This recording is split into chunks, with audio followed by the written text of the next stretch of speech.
All I do is listen to the drive-by media, the 24-hour media, and they always talk about, look, what's become of our country, blah, blah, blah. But then again, well, that would be, no, I think that would be Fox News. It's fine. What's become of our country with those Democrats running everything? I have no idea. But, what is the title of the new book from our feature this evening? We called it The Country. We called it The Country. And I'm so looking forward to hearing pieces from this phenomenal reader, this phenomenal writer. Please, ladies and gentlemen, give it up for our feature this evening, Miss Lucia Blinn.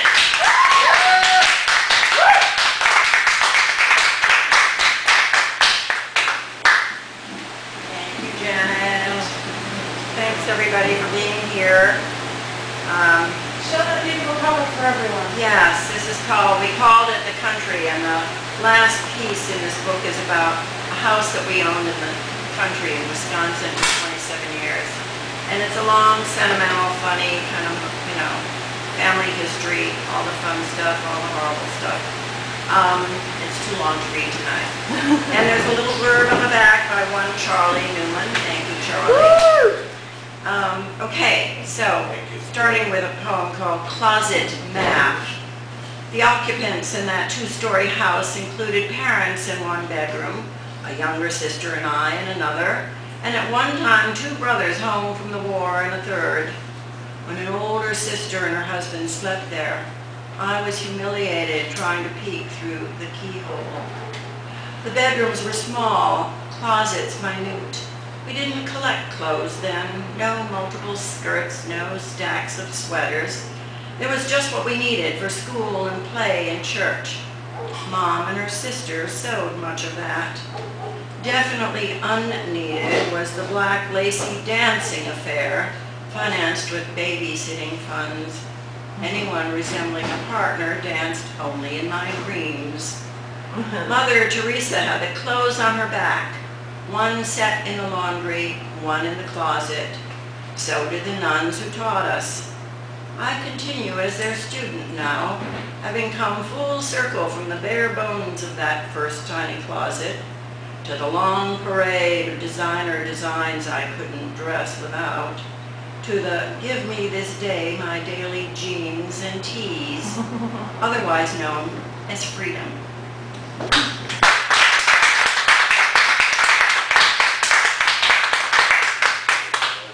The Last Supper. The tableau, so deeply etched, a lifetime later, the mere words Greenwich Village bring back the anonymous brownstone. Cozy living room, glowing hearth, crock of pâté, scotch and Kent's aplenty, candlelit buffet, a rose compollo in a clay pot, Chianti, laughter, Mozart. Life might have ended that night, quitting while ahead, but the host said, "You've got to meet our friend John, he'll love you."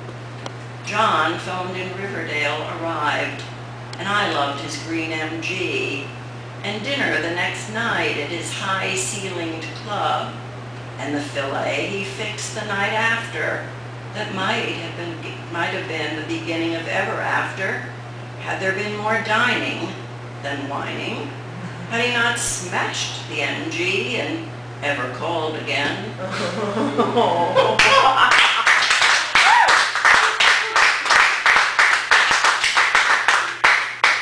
Foretelling of a wicked gypsy. You will successfully climb out of the accidental family into which you landed purely for the challenge of climbing out. You will be shy, then not. You will marry, but not happily ever after. You will bear 2 beautiful daughters, one with house and hound and husband and about to be divorced, one with God and God knows what. You will see Paris and the rest, but love best a quiet country nest. You will smoke, then not. You will drink, then not. You will shatter 2 arms and 1 knee, not at the same time. 3 surgeries will scar your view. You will know white-hot sex with a duplicitous snake. You will meet a tall, light stranger, and along this rough-hewn road, albeit strewn with occasional silk, you will empty your pen of all the sorrow and all the laughter of your soul.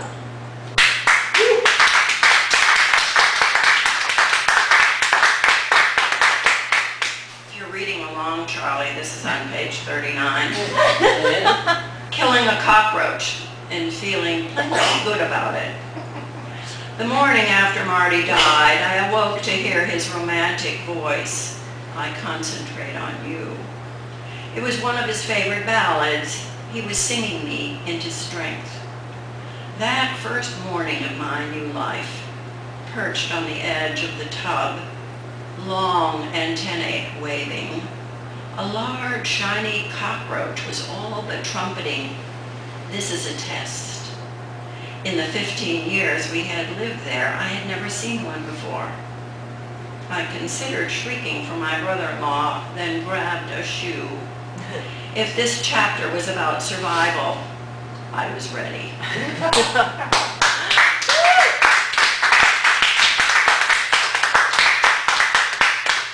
Page 40.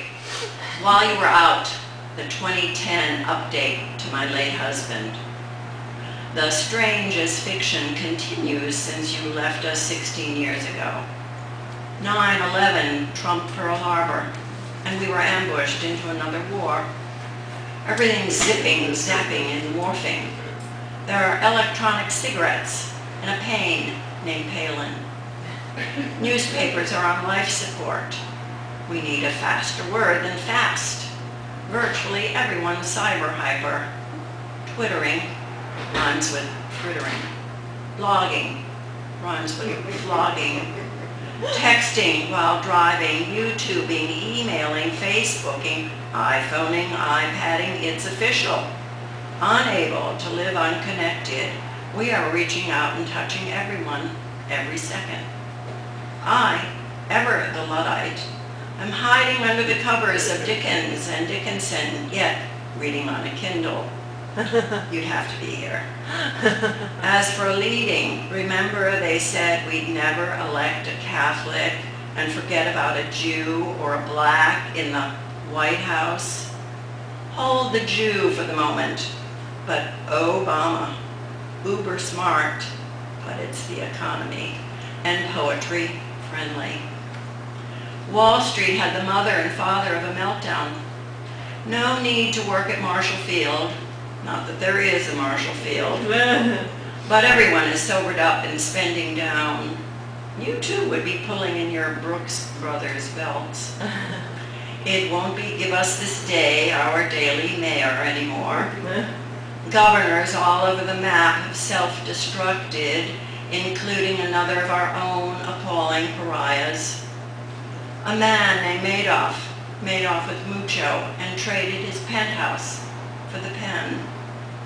What happened in Vegas didn't stay there, so OJ too is in the slammer. The Cubs are where you left them, more or less. Mostly less. I'm into meditation. No, not medication, meditation. I'm actually a tad more serene, except when I'm not. Too many people we know are dead, dying, or old. As for yours truly, don't leave the light on. I have many miles to write before I sleep.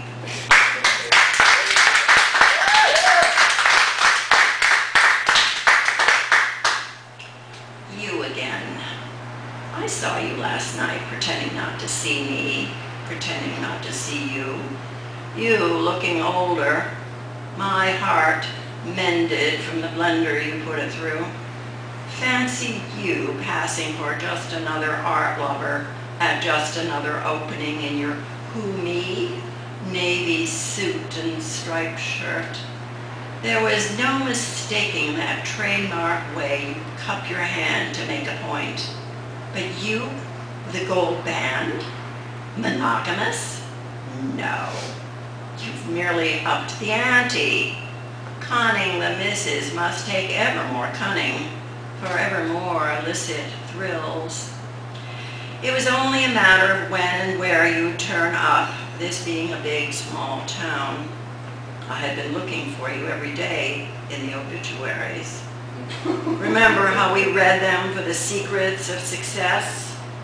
Hope of your demise, however, is hopeless. You appear to be hideously healthy.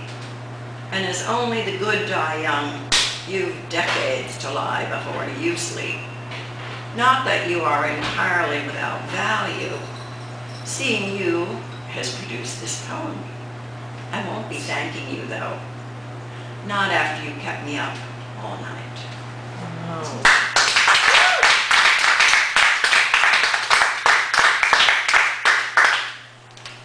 Remember payphones?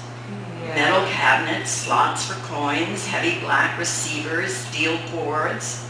They once cost a nickel, then a dime, then a quarter, then 2 quarters.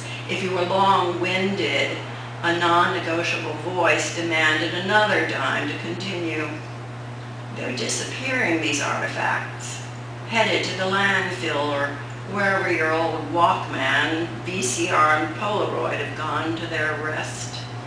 The lonely remaining few are fading phantoms of another era, echoes of another dialogue. Is that your cell?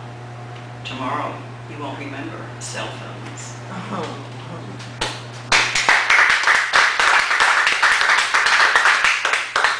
The holy goal. Why are we here? What makes us tick? What bright carrot jiggles our stick?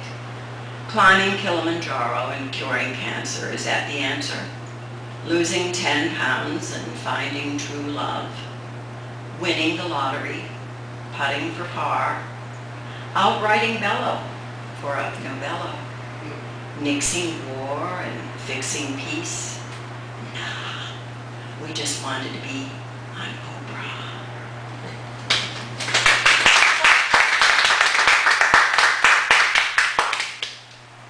Practice dying, Plato said. Forget practice. Say I'm gone. If not today, tomorrow. Don't let them be sad. Or let them be sad and be done with it. Tempus fugit. But imagine they're dealing with the detritus. Good Lord, she kept this. I try to throw something away every day, yet stuff sticks like Velcro. Problem being, ghosts of regret haunt things long gone. Will the next to go leave a new hole in my heart? If it does it matter? Does matter matter? If I'm dead? Not if, when? When I'm dead. When?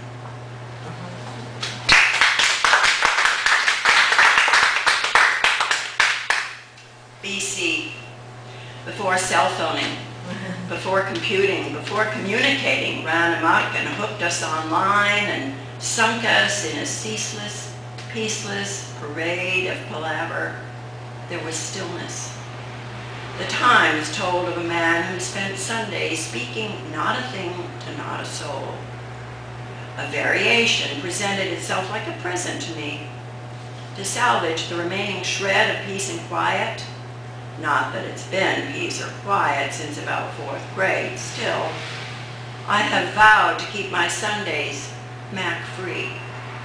A small step, yet giant, for without email or bills, with nary a glimmer of Google or even a needy poem to reel me in, I roam the soundless corridors of my mind and confront the silence. And I'm going to read 2 very good pieces. I was going to say, we can get to applause for that. Hmm? You deserve applause for that last one. Ah, I think it had everybody thinking. Yeah, I think so.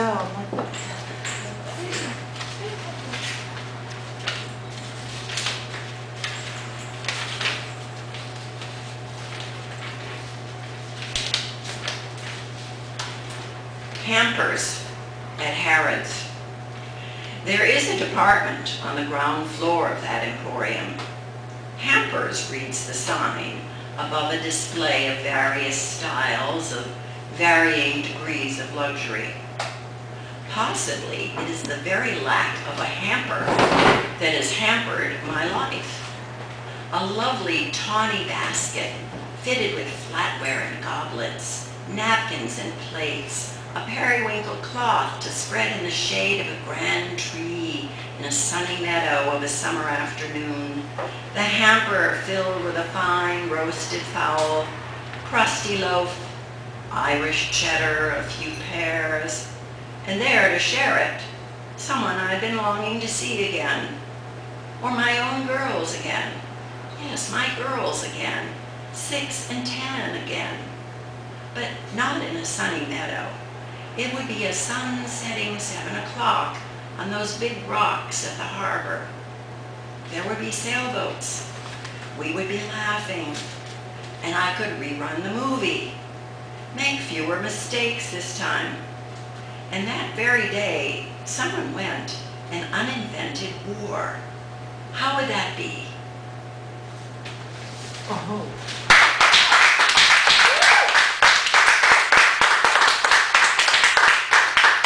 And I'll close with another very short anti-war moan and whine.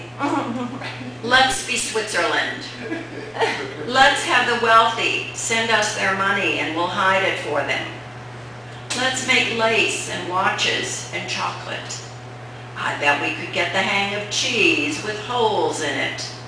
And knives for someone else's army, so they could go out and kill people, and we could stay home and work on our yodeling.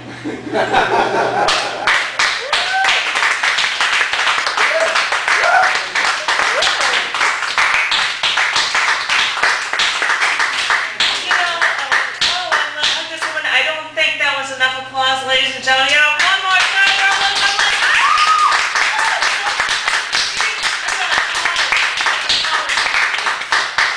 Thank you.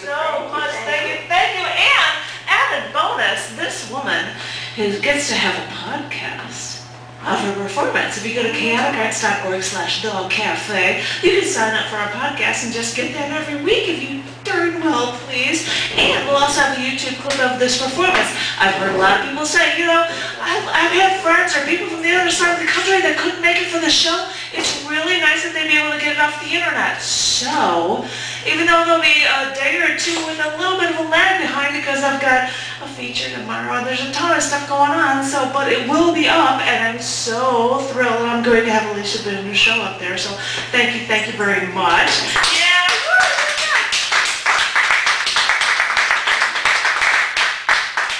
Next week we have Kevin Blanchard for a feature who is here, and he is one of the matadors for the Bulls. He does a whole show thing with their anti stuff, and it's so awesome to see. And he's also a poet, which is also really double plus cool. And I'm really looking forward to having him for a feature. And I believe the week after that, as long as it doesn't get filled, gets to be a night for a mini feature night for all open micers, which means people who haven't had a show recorded before can have up to 10 minutes for a feature videotape for a YouTube clip. So all you guys out there who want to have a little spot, who haven't had a mini feature spot, you can have a video. That's awesome. Anyway, thank you all so very much. Oh my gosh,